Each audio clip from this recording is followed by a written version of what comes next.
What is going on, everybody? Welcome to The Surge 2. And unfortunately, I was not able to record anything because my recording software does not like this game. I refuse to use GeForce Experience. I cannot use Shadowplay. So I couldn't record anything. I could not record gameplay, the end boss, whatever. But I will show you my New Game Plus profile, showing that I did complete the game. I will show you some builds. I will tell you about the game, the experience, and everything. So hang out, hit that like button, favorite, subscribe, relax, do what you want to do. Enjoy your day. You know how it is. So, I can record this through OBS, but it makes it very laggy, so I'm only going to be in the menu. Right off the bat, just to show that I did beat the game, Blade of the Archangel, right there. As well as in my schematic inventory, I have the Archangel's gear. You only get this by beating and sparing the final boss of the game. So, right off the bat, I used 3 armors throughout the whole game. And I do like that they give you loadouts and everything so that you can manually switch things, that you don't have to keep finagling through all kinds of equipment and all kinds of dumb things. So the first gear I used was the Vulture gear. This is an obvious early game gear. It increases the amount of tech scrap you gain from killing enemies, and it removes the battery cost of performing finishing maneuvers. So you don't get a lot of battery in the beginning, and you want to definitely get a lot of tech scrap at the beginning so you can increase your levels and increase your power and get more levels, more skills, more abilities, more stats, you name it. So this was my early in-game armor. It is a Sentinel class armor, so it's not really heavy on the stamina drain, so I was all for it.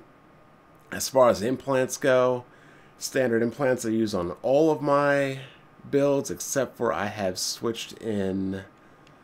Obviously want to gain 10% extra tech scrap, gain 40% extra tech scrap, and I did want to switch this one out because this ability right here, Energized Material Converter, it actually decreases your energy gain but doubles the crafted material gain through execution. So this is my gear for farming and gaining levels right here. This is what I want. Next up, we had my pretty much mainstay gear, my end game gear, what I considered the best gear you could find. This is the MG Cerberus gear, and this thing is an absolute nightmare beast. It is Goliath class, so this is a tank class armor. Partial set bonus is it increases defense while 3 more batteries are filled, and increases defense more while 5 batteries are filled. Its full bonus is increases damage while 3 more batteries are filled, and increases damage while 5 more batteries are filled. So not only is this a tank class armor, you gain offense and defense by being offensive with it. And my weapon of choice is the General ACUs. These are boxing gloves. And once you get this weapon, the game is pretty much over. It is pretty much over.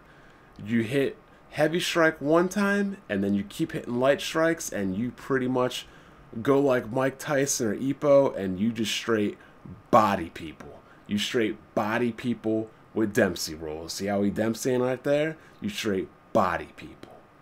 And you hit hard, you hit fast. The other weapon I use is the Brother Truman's Faith Spear. This weapon, once again, allows you to hit hard, hit quick, and hit fast.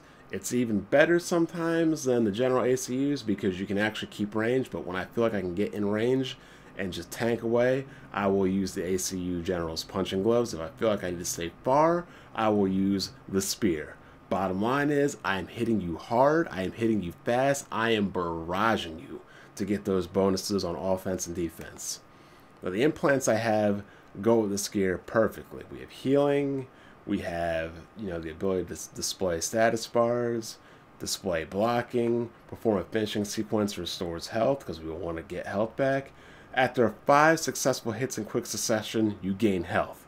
Both those weapons hit rapid fire, so I'm always gaining health. Perform a finishing sequence, add a pre-charge injectable, we always want that. Reduce stamina cost, we always want that for evasive moves. If an enemy would deal lethal damage, health is restored at the cost of 1 battery. So while I'm pounding away, twirling around like Geralt with my spear, just body blowing you with a Dempsey roll, I'm gaining tons of batteries. So if I were to happen to receive a lethal blow, it's not going to kill me. Then I have increased core power count. I have increased energy gain and gain a small amount of battery health and health when the battery is filled. So again, I'm increasing my battery. I'm increasing offense and defense. If I get killed, it will revive me. This will actually increase my energy gain and also a small amount of health while my battery and my energy gain is going up. So it's just a constant cycle of an infinite barrage, gaining health, gaining offense, gaining defense, gaining stamina. And this one right here increases the amount of energy gained through successful attacks. So I'm increasing battery, increasing offense, increasing defense, increasing stamina, avoiding death blows. It's just an endless close range barrage of destruction with the Cerberus armor. And then right here, increased drone damage while it is close to target. So I can use my drone if I want to. The last armor I used was the Spark Galvanizer's armor. You can already tell what this is going to be about. This armor right here does electric damage. Now, again, we have Brother Truman's Faith Spear. It does 21 electrical damage. Now the armor, its bonus gives you plus 20 electrical damage for the partial set bonus, and the full set bonus increases the duration of electrical stun applied to enemies. Now you've already seen the implants and everything of how I run this. Completely rush down, offensive, blah, blah, blah, blah, blah. Now when you're hitting people this hard and this fast with 41 plus electrical damage, and you get the additional ability to stun lock people more easily, this basically locks down almost any enemy that isn't resistant to electricity easily. Just obliterates them. They can't do anything about it. Even better is when you have the drone. Obviously, this is a new game plus, so I don't have the EMP drone right now. The EMP drone has a cooldown timer, but it has infinite ammo. And when you hit somebody with the EMP blast, it not only shocks them, stuns them, it builds up their electrical damage. So I'm just overloading with continuously electrical damage, which will stun lock and paralyze enemies to the point where they can't move, while I am just bum rush blitzing them and destroying them. That is how I play this game. Now, obviously, the defense of this armor is pretty damn good. It's not as good as the Cerberus, which has very high defense and very high resistances, but, you know, the Spark Galvanizer's armor set, it's not bad. It's actually very good. So, again, I cannot complain about it. I believe it's Goliath class. Yep, I always use Goliath classes. When it comes to Souls games, I pretty much tank. I'm not dancing around and things like that. So, this is The Surge 2. I highly recommend the game if you're into Souls games. Unfortunately, it doesn't run as good or as best as it could. I wish it could have ran better. But for $20, I can't say anything else other than I am satisfied. So, appreciate you guys hanging out, watching the video. Really wish I could have streamed it for you. Hit that like button, subscribe, favorite. Check out the Weapon Wheel Podcast. Enjoy your day. Have a nice week.